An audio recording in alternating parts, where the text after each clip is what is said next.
Today we are going to learn about present continuous tense. This is also called present progressive tense. We have already seen the simple present tense, and today we learn when we are going to use this present continuous tense form. To talk about the work which is going on at the time of talking, we use present continuous tense form. To talk about the work which was going on, we use past continuous tense form. To talk about the work which will be going on, we use future continuous tense form. But to talk about the work which goes on and on and on and on and on, we use perfect continuous tense form. Present continuous tense ಯಾವಾಗ ಉಪಯೋಗಿಸ್ತೀವಿ? ಯಾವಾಗ ನಾವು ಮಾತಾಡ್ತಾ ಇರ್ತೀವಿ, ಮಾತಾಡುವಾಗ ಏನು ಕೆಲಸನ ಮಾಡ್ತಾ ಇರ್ತೀವಿ ಅದನ್ನು ಹೇಳಲಿಕ್ಕೆ ಪ್ರೆಸೆಂಟ್ ಕಂಟಿನ್ಯೂಸ್ ಹೇಳ್ತೀವಿ. ಮಾತಾಡುವಾಗ ಕೆಲಸ ಮಾಡ್ತಾ ಇಲ್ಲ, ಆದರೆ ಈ ಹಿಂದೆ ಯಾವಾಗಲೂ ಮಾಡ್ತಾ ಇದ್ವಿ ಅನ್ನೋದ್ರ ಬಗ್ಗೆ ಹೇಳೋದಕ್ಕೆ ನಾವು ಪಾಸ್ಟ್ನ ಯೂಸ್ ಮಾಡ್ತೀವಿ.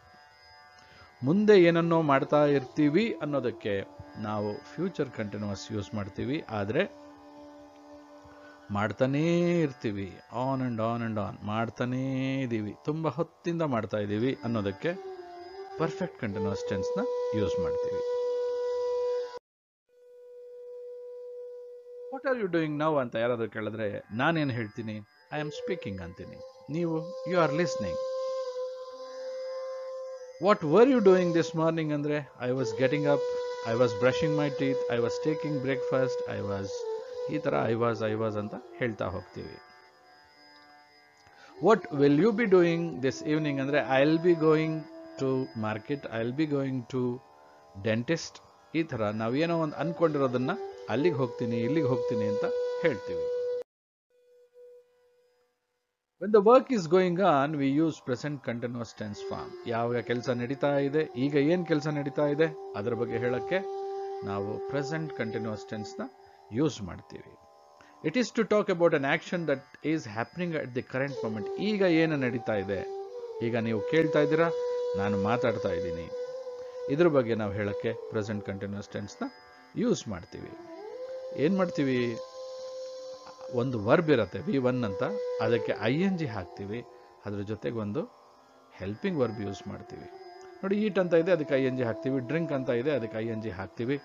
ವರ್ಕ್ ಅಂತಿದೆ, ವರ್ಕಿಂಗ್ ಮಾಡ್ತೀವಿ. ಓಪನ್ ಅಂತಿದೆ, ಓಪನಿಂಗ್ ಮಾಡ್ತೀವಿ. ಇದ್ರ ಹಿಂದೊಂದು ಸಿಂಪಲ್ ಹೆಲ್ಪಿಂಗ್ ವರ್ಬ್ ಹಾಕಬೇಕು, ಆವಾಗ ಇದು ಕಂಪ್ಲೀಟ್ ಆಗುತ್ತೆ, ಒಂದು ಸೆಂಟೆನ್ಸ್ ಆಗಿ ಕನ್ವರ್ಟ್ ಆಗುತ್ತೆ.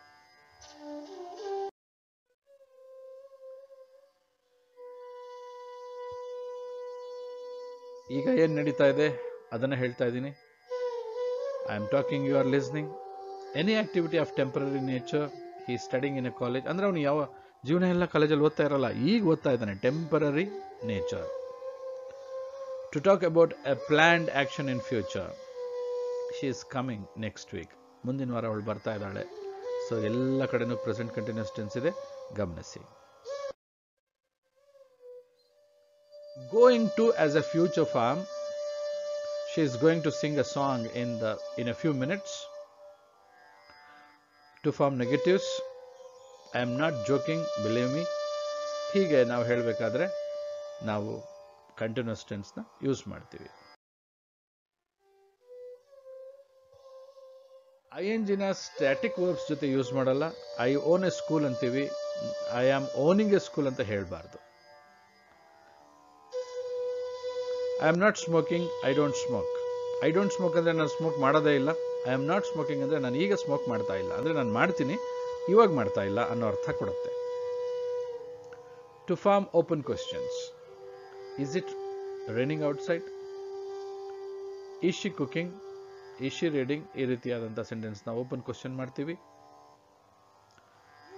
ಈ ಥರದ ಸೆಂಟೆನ್ಸ್ ಹೇಳೋದಕ್ಕೆ ನಾವು ಸಾಮಾನ್ಯವಾಗಿ ಪ್ರೆಸೆಂಟ್ ಕಂಟಿನ್ಯೂಸ್ ಟೆನ್ಸ್ನ ಯೂಸ್ ಮಾಡ್ತೀವಿ.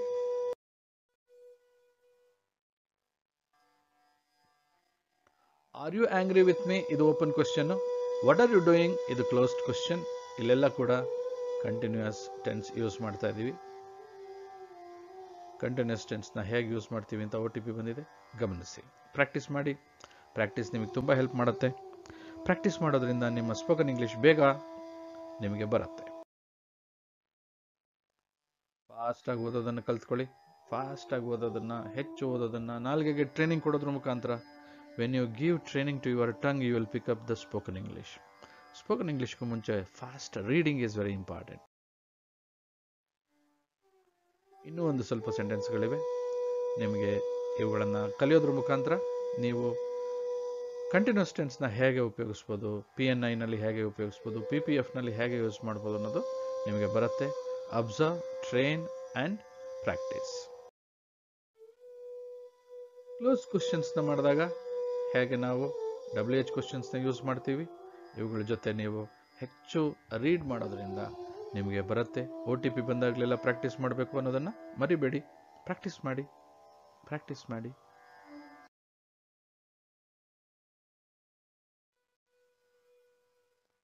ಇಲ್ಲೆಲ್ಲ ಸೆಂಟೆನ್ಸ್ಗಳನ್ನೂ ನೀವು ಹೆಚ್ಚು ಸ್ಪೀಡಲ್ಲಿ ಓದಬೇಕು.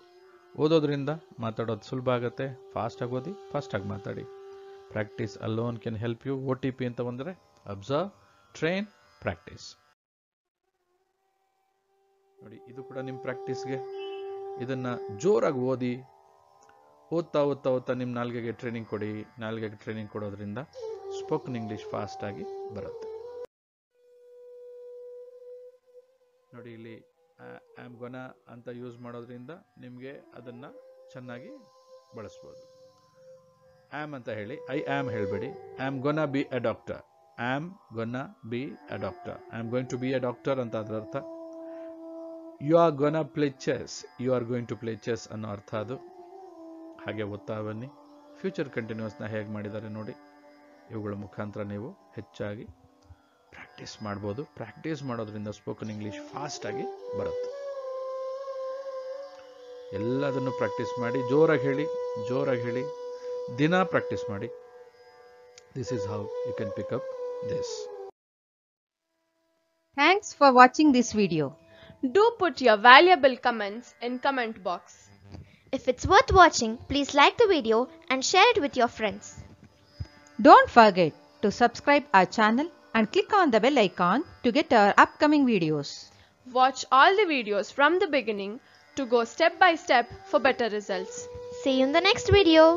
Till then, keep smiling and keep learning.